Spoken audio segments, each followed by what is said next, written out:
semifinals begin with a New York victory on the road in San Antonio in come-from-behind fashion. They win it by 10, and if you're scoring at home, that is 7 straight road wins by double digits. We've never seen that before in NBA playoff history. It's inside the NBA. It's presented by Lily, Ernie Johnson, Charles Barkley, Kenny the Jet Smith, and Shaquille O'Neal. How did the Knicks win this game, Shaq? They did it by effort. A lot of guys play well. Shout out to Hart, 15 rebounds. Cat played well with 18. Listen, they just did it. Brunson had his moment in the third quarter where he took over. I admit, before the game, game one's always a fill-out game. I was anxious to see how he's going to do against those tough 4 defenders. He just showed me, Kenny Chuck, that he's ready for the lights. He's ready for the big lights. Third quarter and fourth quarter, he carried him a little bit, but the others for the Knicks definitely stepped up. Again, shout out to Hart for 15 rebounds. Shamet, hit some timely threes in the first half. They all play well. Alvarado, they did it by committee, and that's how you win championships, by committee. Well, I really thought the pace of the game slowed down. And that, to me, and just in my opinion, that's the advantage of the Knicks. Because when you deliberate and you can get the ball to the people that you wanted to in the key moments, they're better. But when you let San Antonio go up and down because of their youthful exuberance, they can just play park ball. And they can be in transition where Harper and Champagny and all of the players that they have, Vassell, they all could just get into the rhythm of the game easier. I would make young players make big decisions, and that's what the Knicks did. They made the young players of the Spurs start to make big decisions on the offensive end. How big is this win for New York on the road? It's humongous. But the key to the game was Karl Anthony Towns. He was spectacular. I mean, Brunson's going to get a lot of love. He scored the most points. But if you actually watch that game, the biggest difference in that game was Karl Anthony Towns, him getting Wemby away from the basket, him posting up, him getting offensive rebounds. That's when they made their run in the third quarter. They were down 14, and he was just like, and this was I was impressed with. When he's aggressive like this, because Wemby can't, I was surprised he was getting around Wemby this easy, to be honest with you. Chuck. I mean, he took it at him all night long. And then Josh Hart was fabulous. Shamet made some big plays. Everybody shipped. This to me was a bench game that won. Like I say, obviously that right there, he got 2 or 3 offensive rebounds. This is another right here, another 3-point play. This is when they made their run. This is it. And Alvarado played well, but Karl Anthony Towns, what I said, if they're going to win this series, he's going to have to be the best player on the court for the Knicks. And he was the best player on the court for the Knicks tonight, in my opinion. And those other guys chipped in. But, man, what a great win. It was a huge fourth quarter, though, for Jalen Brunson as well. 13 of his 30 in the fourth quarter. Yeah, but when they made the run from down 14, that's when you won the game. He was the closer, but when they were down 14, that was when Karl Anthony Towns made that run. No doubt, no doubt. So here it is, if you're just joining us, See, and get if in you transition, are, shame on you. If you want to get in transition with these guys, they're too good to me. They understand how to play with this type of rhythm. Make them make these decisions. You got Harper right here. This is back. Hey, I'm back in the schoolyard. How good is this kid, too? Man alive. He's not as good as his daddy yet, but he's pretty damn good. And I tell you what, I don't know. Champagny for 3. He had 5 of those in the first half. This is an offense that we got lucky right here with Brunson. Yep. But it was interesting. I guarantee you, the coach said something at halftime. Why are you guys leaving Champagny? Why is he wide open? And he didn't get any wide open shots in the second half. Brunson again goes down, this time with the ankle, and then he turns it, and then Cornette steps on it. Well, that's accidental. Oh, it is. He would stay in the game, obviously. Tough shot maker, this kid, I tell you. Doesn't matter who you put on him. Champagny again. Why are you leaving him? Right over Jose Alvarado. Champagny again over Shamet. Why are you leaving this dude? This is just stupid, Ernie. Wasn't my defensive scheme. I'm sorry. He's like, why these fools keep leaving me? They had a 55-48 halftime lead. De'Aaron Fox, no, but look at Stephon Castle. And that's what I mean. You get these guys in transition. You get them when you're trying to find them. They're too good, too talented. But when you make them slow down and make real deliberate decisions. Yeah, this is right here, man. This is Cat with Cat. So they're down 11 right here. Well, and watch Cat. This one, Cat just takes over the game. They were down 14 at one point, and here's Cat again. And this is when Cat took over the game, in my opinion. Yeah. And I don't know what this is awful defense. come on. A 25-11 finish to that quarter Yes. that tied the game going to the fourth And then quarter. at that point, man, how about calling over the back one time? And then he made 2 big threes in a row, Ernie. Oh, gee. He stepped up in the Oh, this was tough.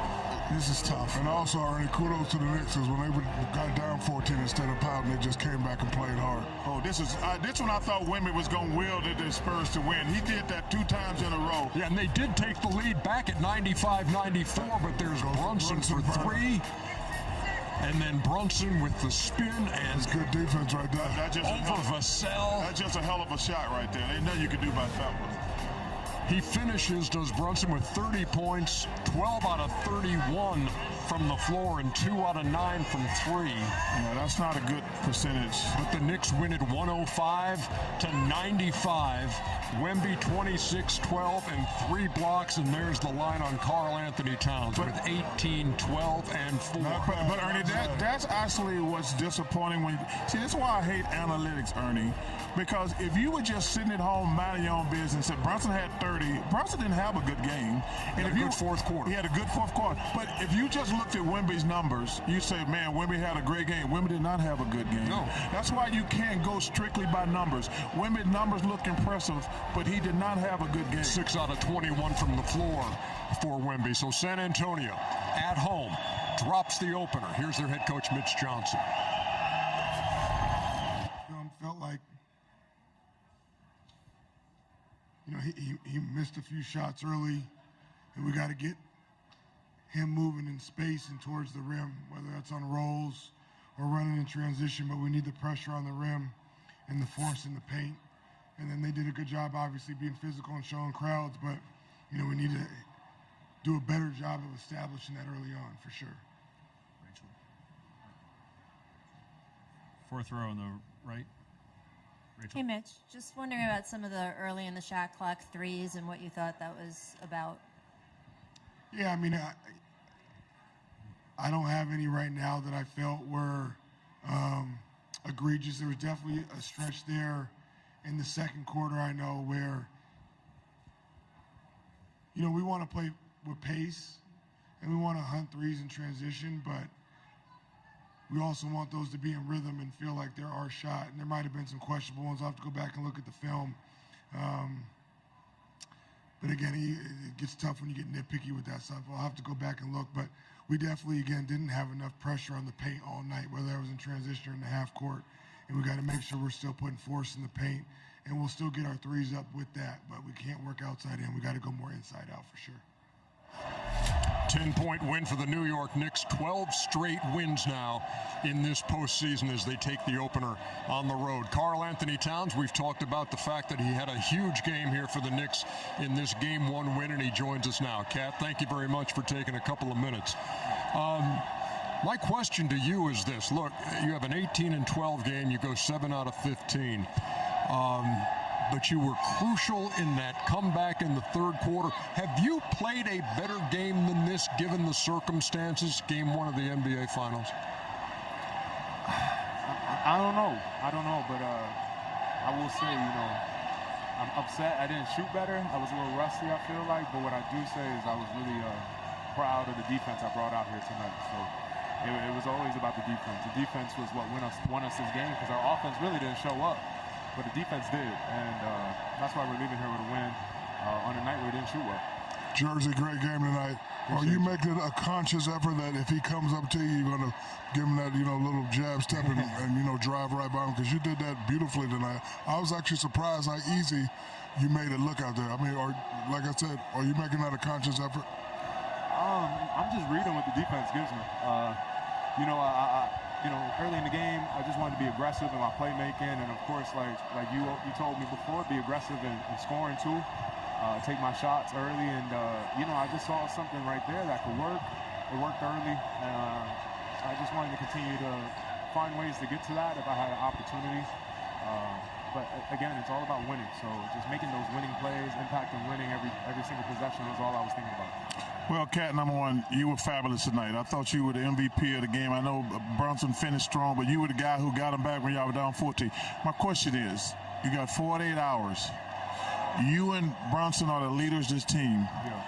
What are y'all gonna say and do and get rid of all the BS that y'all gonna have to listen to for the next 48 hours and get greedy and don't settle for a split? I mean, block the noise and continue to worry about us. I said it before, I'll say it again. Every game we should be stepping in here, it should be 0-0. It should never be us thinking that we got 1 game or 2 games, 3 games, it doesn't matter. 0-0, that desperation, that energy that you need to bring on the first game in game 1, we should be bringing that every single game. So we'll try to communicate that as much as possible. The team has responded in the 12 games we've won in a row. So just staying in the present, not thinking about what happened in the past, not thinking about what we could be in the future, just staying right now in the present. You know, congratulations, first of all, Kat. Secondly, you guys have played 4 games in about 20-something days, 23 days. Yeah. And now you go from the conference finals to the NBA finals. Yeah. What was the difference in terms of intensity, effort, things that even possibly surprised you about game 1 and being in your first NBA final? To be honest with y'all, I don't want to sound sugarcoating or anything like that, but Shaq, you would know what I'm saying. I don't know what it was, but I just felt a calm and a peace that, I don't know, had to come from the woman above. So I felt really confident about today. I felt good. You know, I felt like a kid. It felt like it was just fun out here. This is something that as a kid you always dream about. You always hope that you just hope to be an NBA player, let alone to be in the NBA finals. And all day it was just a weird feeling. It felt like I was a kid getting ready to go play my Saturday AAU games and Sunday AAU games. And in a way, I felt like I was seeing her in the stands, and it was fun. It was really fun, and it was really comforting because, you know, game 1 of the NBA Finals, you're told how the pressure is going to be and everything is, and I don't know. It felt like a certain presence was here that was very comforting and very loving, and I felt like I could have fun out here in game 1 of the NBA Finals, which is the weirdest thing because you would expect to have the pressure at the highest. Yes, rest in peace to your beautiful mother. I appreciate it. This is the first time in a long time I've seen the team have 8 to 10 days off and not come out rusty. Did Mike Brown give you any days off? What was the routine? How did you guys stay so intact? You know, I talked about it in the media. It was more about just adjusting from going into the conference finals and then coming into the finals. I explained that we need to probably play more 5-on-5, you know, get right back to it. So getting back to work quick was, I think, huge for us to not be as rusty. I don't think obviously we didn't shoot that well today, but it was definitely better than game 1 in Cleveland. So, you know, I think it worked out for us. We really got competitive in practice. You know, we had a lot of 5-on-5, and I think it helped us not be as rusty today. And also, I think it also kept our minds sharp because our defense was great tonight, and that's what won the game. Karl Anthony Towns chalked this one up to a real great team victory in game 1, and also to Moms. Moms always get it done. And they certainly did for you tonight in game 1. Thanks a lot for the time, brother. Congrats, Jersey. Great game. Man, thank you, man. Thanks, Shaq. You know, Ernie, I'm not sure they were rusty. I think they were rusty. They didn't play well. I think that's the one thing. If you Mike Brown, you're like, guys, we did not play well. He said they played pretty good defensively, but that was not a good basketball game from an offensive standpoint. The percentages they shot, the turnovers in the first half, they cut them down in the second half, but they did not play great tonight at all. Yeah, 41% shooting, but they did hold San Antonio to 36%. Yeah, I was going to say neither team shot the ball particularly well, not just the Knicks. I think you could call the Knicks rust, yes, and you could call the San Antonio youth. But game 2 is you start to get settled in about who you are and what you're going to be in this finals. And game 2s are very important, even if no matter who wins game 1. Well, it doesn't game matter 2 who wins. Not necessarily, because because game 2 you kind of settle in and start to be like, okay, well, and this is for me. I remember the first finals. I look up and the NBC at the time were doing the fight. I see Dr. J. I see those players see Shaq, Chuck up here, like, whoa, wait, this is different. This inside the NBA is on the road. You know, Malik is here, Stephen A. Everyone's here, so it does give a different vibe to what's going on that first game, and you got to get used to that. But you got to do a better job of making adjustments. Yeah. San Antonio definitely has to adjust. Coach said we got to get Victor the ball a little bit more inside, and for Victor, you got to play better. You know, the way he played, not good at all. 6 of 21 is not going to get it done. Shooting 10 3-pointers is not going to get it done. So you got to make some self-adjustments and some mental adjustments, and you have to say we cannot lose game 2. Let's hear from Wemby. He's at the podium right now. Feel like you did what you needed to do in that regard, and how can you improve on that in game 2? No, of course not. I agree with the coach. And, I mean, it's the same. Every team guards differently, you know. I'm going to figure it out. It's, I mean, I was bad tonight. It's not more complicated than that. Fourth row on the right, Tim. Tim Reynolds with the Associated Press. Victor, you guys were up 12 or 14, whatever it was, midway through the third. When did you feel like things were slipping a little? What was it quick, or was it just simply just they just started making more shots? Was it something just simple like that? It was quick, I think. I think we let that one go. First row here on the right, Mark. Hey, Victor.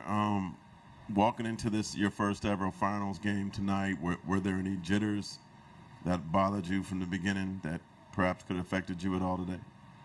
I mean, it definitely felt special for sure, but nothing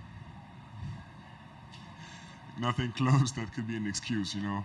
It was not a factor in our performance. Fourth row on the left. You know, I disagree with Kenny and Shaq on big moments. The reason basketball is very simple. It's about matchups. They're not going to be able to match up with Karl Anthony Towns in this series, period. Especially if he plays aggressively. Because you saw, I said, man, he's going to drag Victor away from the basket. That's not going to change by game 2. And if he's putting his head down and driving to the basket like that, it's going to be a tough matchup. Now, Victor's going to have a better game. Brunson didn't play good tonight. I love Bridges and OG. Now, Vassell and Champagne, they're great offensively, but if I'm in a dogfight, I want Bridges and OG with me. Me and you had an argument on the show where you said great players don't play great all the time, and I disagreed with you. Tonight, the great players didn't play great. However, as a great player, you got to have those moments. Brunson had those moments. Karl Anthony Towns had those moments. Well, I disagree with you. Now, Wemby, remember when he put the Spurs ahead, I thought he was going to will them to this game. I thought that too. Yeah, I did. So he did this thing. See, the thing that I didn't like, Victor was only trying to affect the game offensively. He did not affect the game defensively. Because he can't, today. Kenny. And yes, he can. No, he can't. He can guard Cat. He can. He didn't. I'm not saying he cannot. We're not saying he did or didn't. But I'm still. But he didn't affect the game. He only tried to make his imprint to me on the offense. Because he has to guard Cat out to the 3-point line. He can't stand back there and play safety. Is my point. That's why I thought the guys from the Knicks would have an advantage, because he has to guard. Now, I was very surprised that Cat was able to drive around him that easily, but he still has to play Cat. That's why he can't concentrate on defense. I think he needs to be more aggressive and have better shot selection. I don't want my guys shooting 10 3-pointers in the finals. Not at all. And a Karl Anthony Towns that aggressive is a good dangerous. thing when you are the New York Knicks, who take a 1-0 lead in this series, 105-95. We'll take a break, and when we come back, you'll hear from Mike Brown on the Knicks' 10-point win.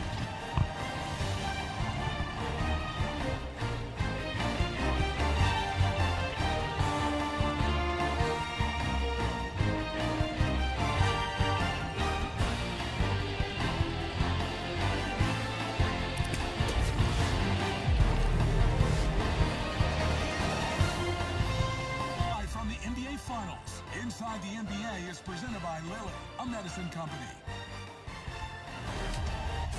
Here's your performance of the night, play of the night, Microsoft 365 with Copilot, and it's Jalen Brunson, part of an 11-0 finish to this game for the New York Knicks, who had trailed 95-94 with 2:15 to go.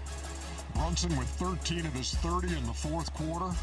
And the New York Knicks run their postseason winning streak to 12. Hey, can you believe that? And another double-digit win on the road as they take it by 10. As we return here on Inside the NBA, I want to hear from Mike Brown, whose team has a 1-0 lead. Here we go. Play of Jalen Brunson, and obviously he had to deal with that knee injury early on, the ankle injury. We saw him go to the back. How did you see him come through this game? And then also, what do you expect the next 24 hours to look like before you have to go to battle again? Yeah, I'm too emotional, and when I get caught up in injuries. So when he got hurt and he went out, Jose, let's go. And I was about to throw Tyler Kolek in the game too. He came back. Jalen's tough as nails, and to me, he didn't seem like he had any effect afterwards. I haven't talked to our medical people. He didn't look like it was bothering him down the stretch, and so I think he's okay. On top of that, our guys space the floor correctly. When you're playing against San Antonio and you have a defensive anchor like Wemby back there, your spacing has to be right. And if that ball gets sprayed, we know Wemby's in the paint. When the ball gets sprayed, guys got to make plays. And Josh was great with his quick DHOs.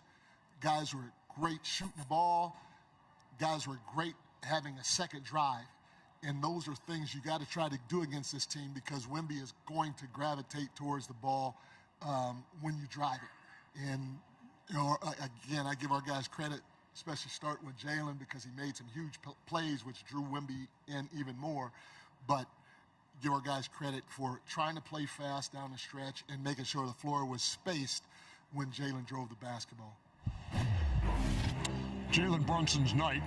You see it quarter by quarter, and saved his best for the fourth when he scored 13 on 5 of 9 shooting. And keep in mind, look at that Cleveland sweep in the Eastern Conference Finals. He scored about twice as many points in the second half as he did in the first half. Same story tonight, Shaq, as he goes for 30 on the night. He goes for 13 in the fourth quarter. He had 11 at the half, 19 in the second half. He is the closer. And that's when you especially want him to close in the fourth quarter, 13 points, 5 to 9, like you said. Listen, not only is he a great player, he is a tough shot maker. Again, at the beginning of the series, I was worried that, Spurs had a lot of defenders they can throw at him. But this guy right here, he never settles. He reads the defense. He plays great. He's a tough shot maker, as I just said earlier. And he's a great player. And in this moment, this is what great players do. Kenny has always said this is the time when you make a name for yourself. And listen, if he wins the championship for New York, he'll be one of the greatest players to ever play for Nick, and he will be the king of New York. The one thing that, I think in San Antonio, you have to think about two things. One, on the defensive end, are we going to at times in the fourth quarter double him, get the ball out of his hands, because his single coverage is not working. And the second thing, if Dylan Harper is able to play with that type of proficiency, will we keep him in the latter moments of the game? The last 4 minutes, 3 minutes of the game, he was not in the game. And he was probably one of the only guys who were actually playing with the proficiency to stay on the floor against the Knicks. So those are two things that you have to think about. He does bring size and quickness to their lineup. So if you're San Antonio, those are the things I think you're going to have to really adjust in game 2. You got to feel really good if you're the Knicks. Because, number one, that Bronson kid ain't scared of nobody. He ain't scared of nobody. Not at all. He's like, okay, you guys, yeah, Castle's a great defender. I like Harper too, but I'm going to score on anybody. I'm going to score on anybody. He has that tremendous confidence. But like I say, I've always said the key to this series is always going to be Big Cat, because his ability to shoot the ball is so unique. I said the only way I think you can beat the Spurs is you got to get Victor away from the basket, because if you let him stand back there and play safety, it's going to be tough. I would put Brunson in the I'd put Cat or whoever in the pick and roll every single time to get that big boy away from the basket, because he is a great defender. He's the best defender in the league, but he can't do that from 30 feet from the basket. Would you agree also, Shaq and Chuck, in the earliest series, the only team that gave the Knicks trouble so far was the Atlanta Hawks, and they did exploit the pick and roll the opposite way and said we're going to put Brunson in the pick and roll and make him defend on him and not just have all of this energy on offense. And that was but the Spurs guards aren't great offensively. You don't think Fox or Harper or Castle could actually make that happen? They probably. Castle's not good enough a shooter yet. Listen, I understand what all the gimmicks that you're talking about, but my big man can't go 6 for 21. Yeah, you're right. He didn't have a good game. How about that? Like I say, before we start doing, gimmicks. Listen, big guy got to play a whole lot better. He's got to play better, but the Knicks didn't play good either. Now, I understand that. The Knicks didn't play good. It's all about all matchups are all about individual matchups. Like I say, and Ernie said it, if Big Cat's playing that aggressive, this is going to be a long ass series for the Spurs because his ability to shoot the three, or a short one, or a short one. All right, Chuck. Good question. Big Cat playing aggressive. Big Wemby playing aggressive. Who comes out better? Cat. Because you sure about that? Yeah, because Wemby's not an aggressive player. Shaq, one of your biggest problems is he's aggressive at times. At times. One of your biggest problems is, as much as I love you, you always put your brain in other people. Everybody's not aggressive. Like, you can't. Now, let me tell you something. When he played aggressive last year, he had 42 points. He did. One game. Okay, so he only had 21 in game 7. He ain't like you. Now, listen. First of all, if he had your damn brain, we'd have to. No, he can't play with us. We'd have to make his. We'd like, Wemby he gonna play in the own league by himself. We're gonna start a new league. Like, you think everybody has your personality? Wemby's a nice kid. Yeah, he can be aggressive at times, but he ain't that guy who gets to the gym and says, I'm going to take everybody's lunch money every day. He needs to get going and going and going. Like you, but neither is Cat on a nightly basis, and we've had that discussion before. Yes. That's why we say when he's aggressive like this. And that's why aggression versus aggression. Who do you got? You got Cat? I got Cat because he's double loaded. He can shoot the three and go to the basket. And Ernie, that's been me and Shaq's criticism of Cat. That's what I'm saying. But would you admit this is a different Cat now? No, this Cat tonight. No, obviously Ernie, was. And the whole playoffs, this has been a different Cat. Can you say that Wembanyama, a 22-year-old, in his first NBA final, had to feel this out? No, it had nothing to do with feel out. He don't. I'm just saying. He don't have. Listen, he is a great. He's a great player. But Shaq was asking me about his aggressiveness. He's not an aggressive player. You can't assume. Like, Shaq is an aggressive person. Wemby, he's, like I say, he had 42 one game, then he had 21 in a game 7. He's just not, everybody, we can't make everybody. But he's been averaging 30 against the Knicks. I mean, I get what you're saying, but his overall 30 ain't gonna get it done. No, I'm just saying, if he's I will agree that Cat is playing unbelievable. Yes, he is. But an aggressive Cat and aggressive Wemby wins. Well, we don't have to agree. That's what I was waiting for, Kenny. Yeah. By the way, San Antonio Spurs, first time this postseason, they lost a game when leading at the half, and it's the first time the Knicks won a game in the finals when they trailed at the half since 1973, which was their last championship. We'll come back with more. Ernie. You were what? 1 year old. Ernie, who was on the set with you back then? Hi, Mommy. I love you. I have to think about that. Look at these people. Look at these cockroaches. They travel all the way across the country, these cockroaches in New York. Dang. They like cockroaches, man. They won't die.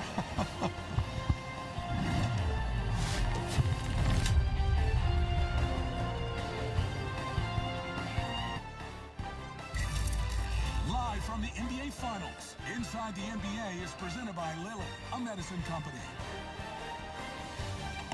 We welcome you back. Do want to pass our condolences on to the family of Rick Adelman, wife and 6 kids, who died at the age of 79. We talk about this date in NBA history a lot, and if you go back to June 3rd of 1992, Rick Adelman was coaching the Portland Trail Blazers in Game 1 of the Finals against the Chicago Bulls. It was the second time he had taken a team to the NBA Finals. In his career, for the Hall of Famer, one of 11 coaches. to notch 1,000 wins in his coaching career. Rick Adelman was 79.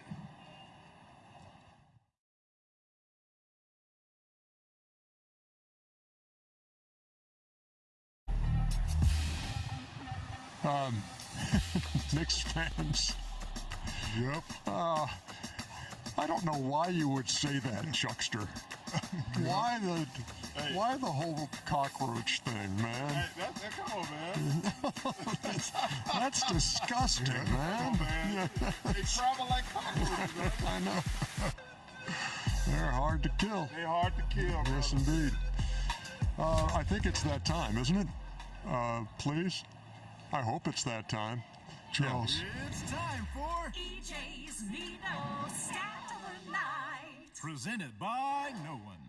I know with enough prompting we could get that going.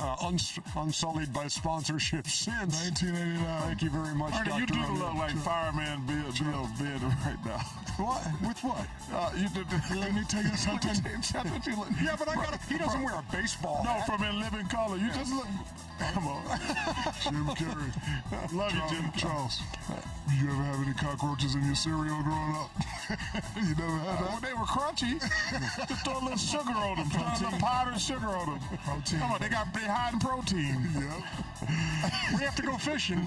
Yes, indeed. You know, because in Bristol, or not in Bristol, but Scott Van Pelt. Hey, Scott, we love you, Scott. Waiting to do Sports Center. Scott, we love you. And hey, my boy Stanford Steve. Yeah. Who's that in the yellow shirt? Oh, that's Brad Pitt. Yeah, Brad Pitt okay. is from Oklahoma. Is that Reba McEntire? It is Reba McEntire. Yes, it is. Oh, hey, you know what? I've never met, what's my man? I always want to meet him. Garth Brooks. See, Garth Brooks. Garth Brooks, yeah. He's on my bucket list. Hey, Garth Brooks, come on, let me meet Look meet at you, Garth. Alex Caruso. Hey, what a good son. Got a picture of me over Man, there. You know what? I was hoping to talk to Alex Caruso again because I wanted to ask him one time, does his family ever get mad? You call him your son. Yes, you know what, Alex, I thought you were He's going too to nice a guy to complain about. You got him in a fur coat. You should have had him in a fishnet. Hey, Garth Brooks, Chuck want to meet you. Let me know when you're free, brother. Easy, Chuck. I got his number. Do you? Of course. I met Brad Pitt. He's cool. Obviously, there's no I'm going to let it go. What? Say it. African-American celebrities either. Alex, you can't find no black people in Oklahoma. What about Keith Jackson? That's like the fourth city. He can't find one. No, Alex at the French Open. So it's somebody. Alex at the French Open. Oh, that's not Alex. Okay. So it's not. All right. Put it like this: there's celebrities in New York and in San Antonio. Hey, let me tell you something. The next time we have some, that's what you look like, Ernie. It doesn't look like me. Yes, it does. When I would wear Shaq's hat, it would. Speaking of Jim Carrey's scary movie coming out this Friday, make sure you check it out. Okay. Great. Shout out to the Wayne family. All right. SVP, Let me sorry tell you for the something. delay. Sports Center is next. Scotty P, how the hell have been, pal?